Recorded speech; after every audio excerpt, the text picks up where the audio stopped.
Hello, beautiful warriors.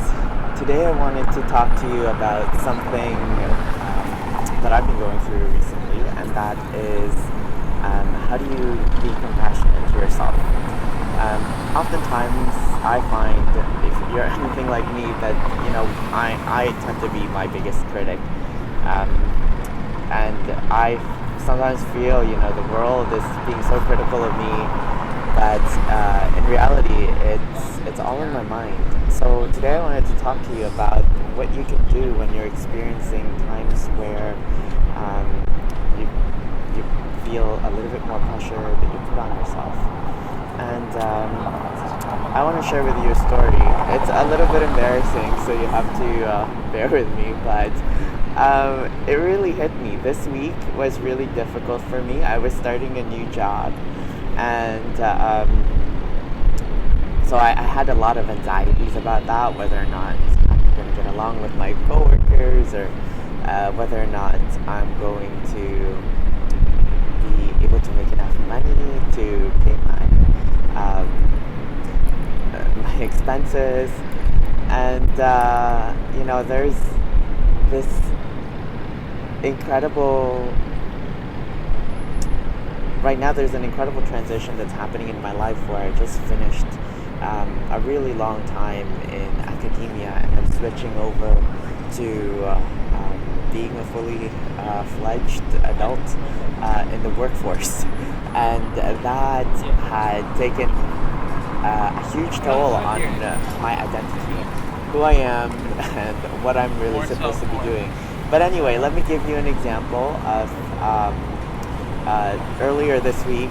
I was riding the train, and I was already feeling not at the best place. I was having a lot of thoughts about whether or not I'm making the right decisions in my life, or whether or not I'm capable of sustaining myself financially.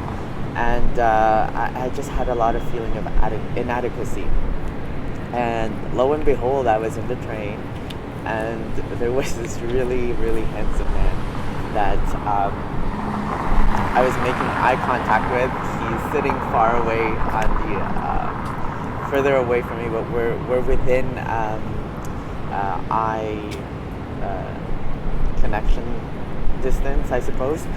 And I didn't know, anything would lead to anything. But anyway, we ended up getting off at the same stop. And he got off his doorway, and I got off my doorway. And then, as we're walking towards the escalator, our eyes locked for a good few seconds. And then we gave, I don't know if we started it, probably me. He smiled at me, I smiled at him. And then at that moment, I was just like, oh my God, what's just happened? I'm so caught off guard. I'm not at all prepared for anything like this. So because he came out before me, he got onto the escalator, and I was like, okay, it's just nice that, we made eye contact and he smiled. But then at the exit, like after you exit you go to the escalator and you go through these kind of doors, he stopped there, and I don't know if he just stopped there, and I guess, I don't know if he was waiting, but he was trying to make eye contact again. But at this point, I was just shitting myself. And I ended up not shooting my shot. I ended up freezing. I just don't know what went in my head. I just froze and looked the other way and made a dash. And I felt like an idiot. Like, as soon as I walked up those stairs and out of the metro, I was like, oh my goodness, like, why did I do that? I so badly wanted to talk to him, but I don't know what happened. Negative beliefs popped up, I can't even remember them, but I do remember the feeling of being incapacitated. In many ways, I remember feeling like that in the past. Whenever I felt really like inadequate, and I had low self-esteem, on top of already feeling overburdened by my feelings of inability to handle life. This this came on. This opportunity came at like the worst moment, and I just felt even more crappier. And honestly, I felt that was the first day I'm starting my job, so here I am, and thinking about this entire scene in my head, thinking like, would I ever be able to see this person again? Probably not. I mean, not to be negative, but also I do live in a city with 5 million people.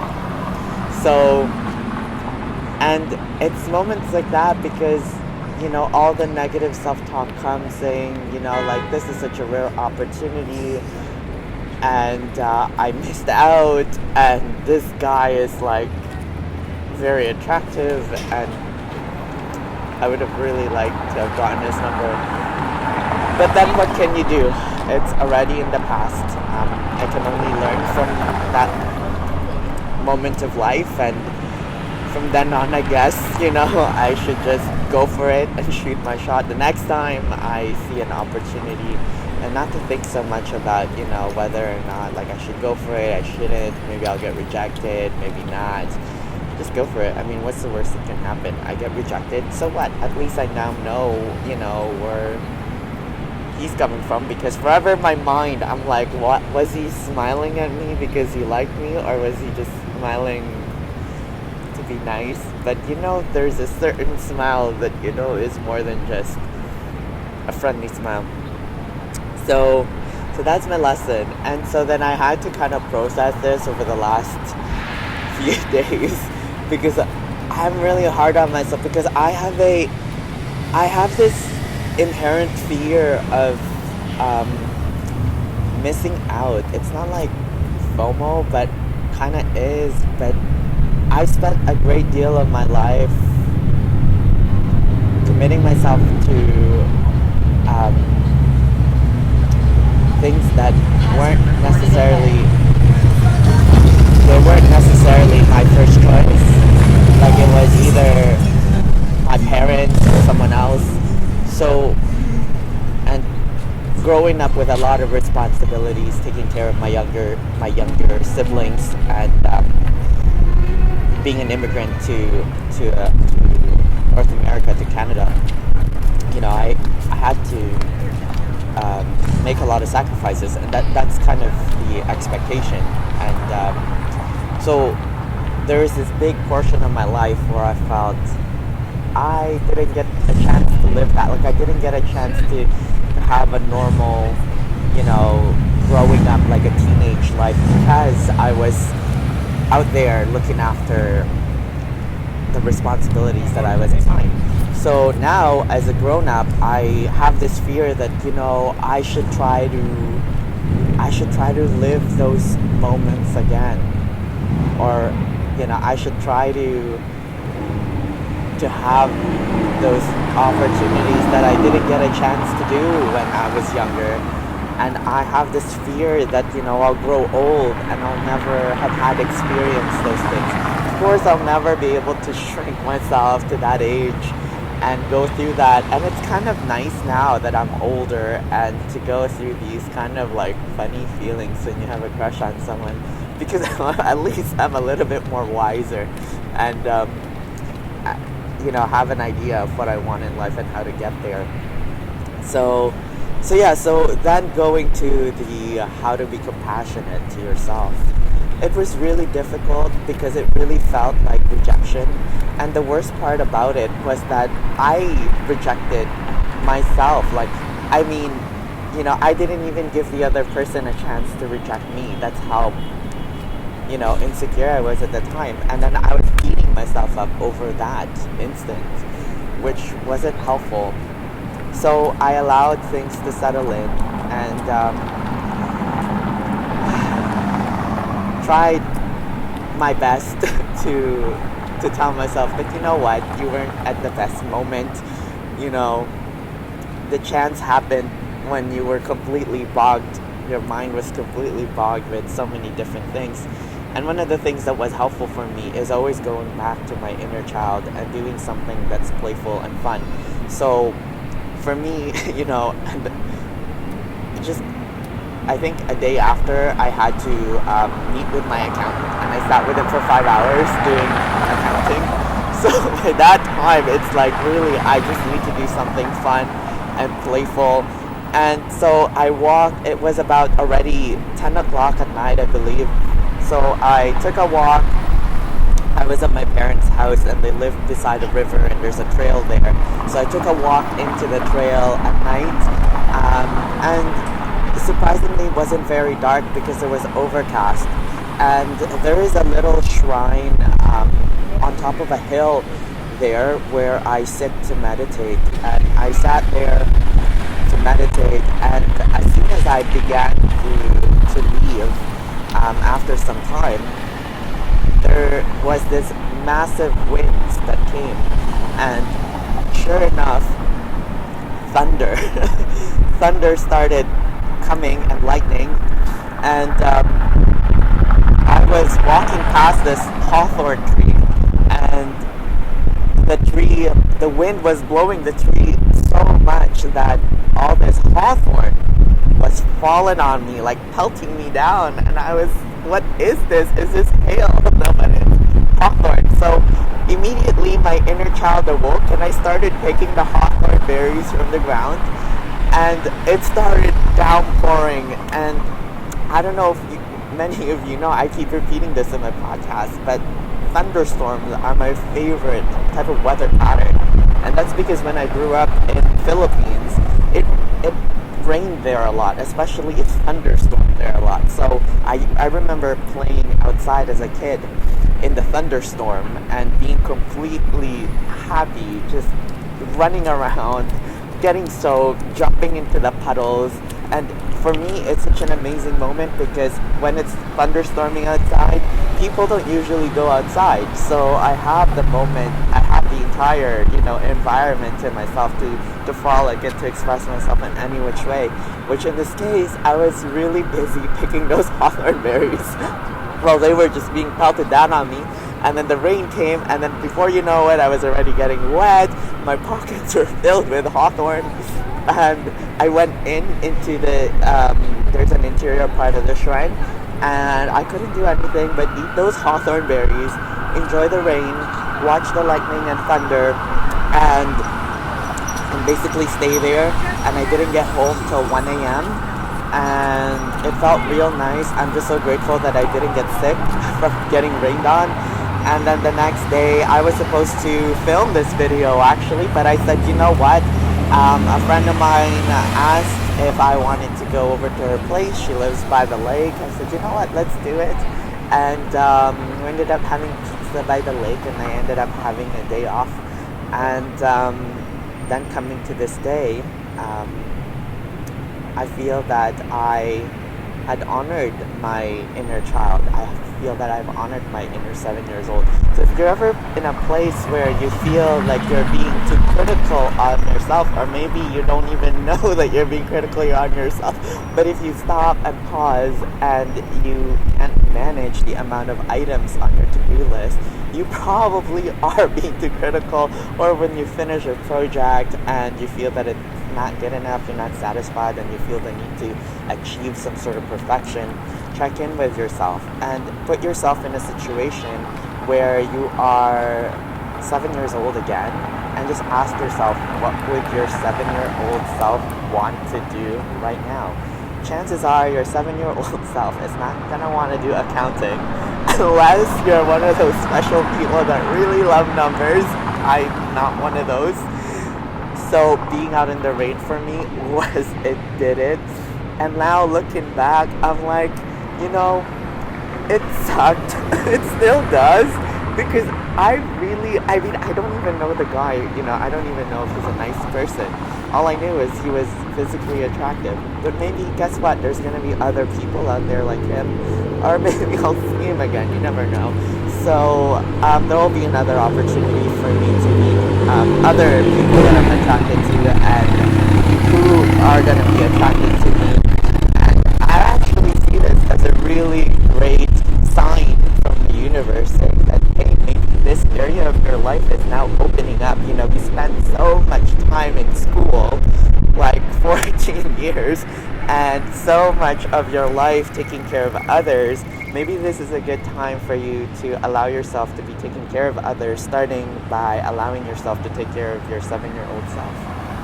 So, if you think that's helpful, let me know. Shoot some comments down below. I'd really love to hear what you have to say. Thank you so much for watching this video. It's my first video solo. And if you are interested in learning more about self-compassion and how to be compassionate to yourself, check out my next week's event, September 22nd, 5 p.m. Eastern. I'll put the link below. I'm having a burning ceremony. And for those of you who don't know what that is, it's essentially a virtual event where we get together and we intentionally burn some of the things that are no longer serving us in our life. And if you're interested in diving in deeper with me, I am launching a trauma transfiguration course starting this October the 3rd. So if you're interested, I'll put the links below and I hope to see you there. See you next time. Keep doing that. Thanks so much for the encouragement.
someone just encouraged me. See, like, you're kind to yourself. She's like, keep doing that. I hit stop.